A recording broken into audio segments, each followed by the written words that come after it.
Tiramisu.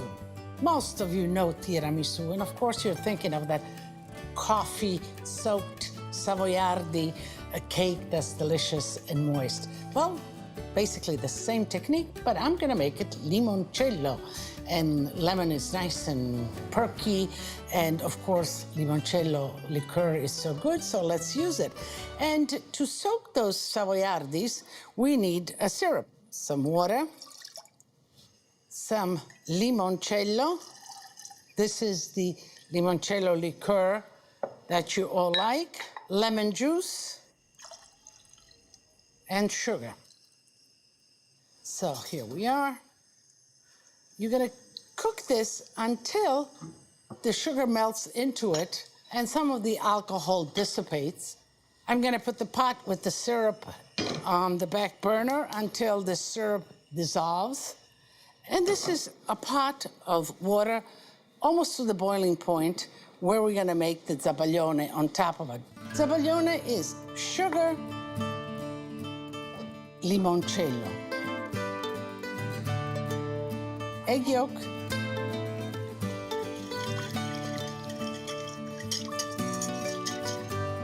and now here I have the water that's almost to the boiling point.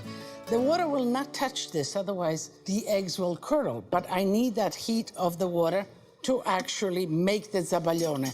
So once it's on there, let's lower it just a little bit, and we keep on whisking.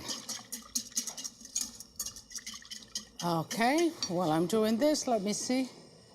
Yeah, the sugar has melted here, so I'm going to shut that one off and let it cool. Tiramisu is an old basic recipe. It's actually recycling of old bread. Bread soaked in coffee, topped with zabaglione, was a dish that Grandma would make. And of course, changing the flavor, that's something that kind of is being done now often. Whether it's limoncello, whether it's peach, whether it's strawberry, tiramisu is good in any flavor. So keep on whisking it until it gets a nice custardy, almost like a curd. And I think this one is ready. We'll let it cool, and then we'll fold it with the mascarpone. All the components are ready for the limoncello tiramisu. Let's assemble it. So here I have the mascarpone, which is soft. I kind of pulled it out of the refrigerator for half an hour or so I can mix it. Lots of lemon rinds right in here. Okay, let's mix that well. Okay, here is the zabaglione custard.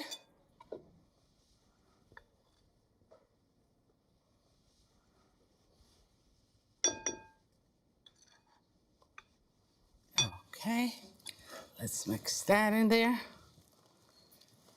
As you can see, it's getting tastier and more complex. Let's get this really mixed well, because now we're gonna add egg whites, which we have separated and whipped. And you know, whenever you add egg whites to any batter or anything, whipped egg whites, the idea is to fold them in gently, because what you want from them is that lightness. So no whisking here, just folding it in. And if you happen to see a little kind of white, egg white in between, that's perfectly fine. Do not overmix it. Once it's in the layer format, it will kind of just disappear. So this is the syrup that has chilled, where I'm gonna soak the Savoiardi. And these are the Savoiardi. And you know, almost one by one. If you let them soak in there too much, they will fall apart on you, so be quick at it.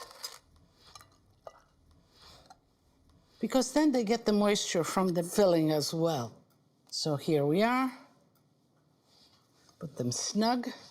And then, of course, you can break them as you get toward the end and make them fit. And I'm going to make filling, another layer of the Savoiardi, and then top it with the filling.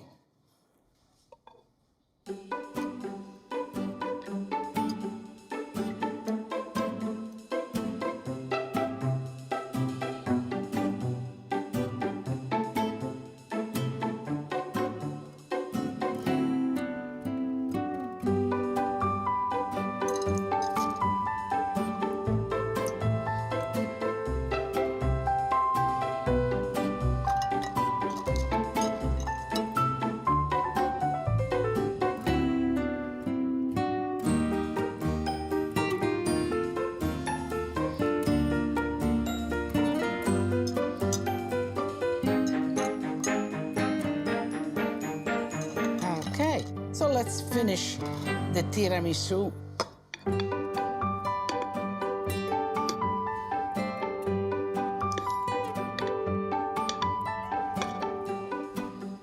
Okay.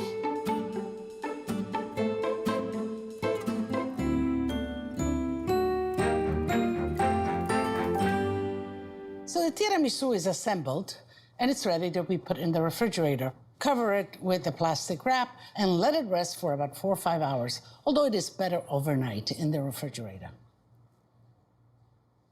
You know, there's an old Italian proverb that says, a pancia piena si consulta meglio.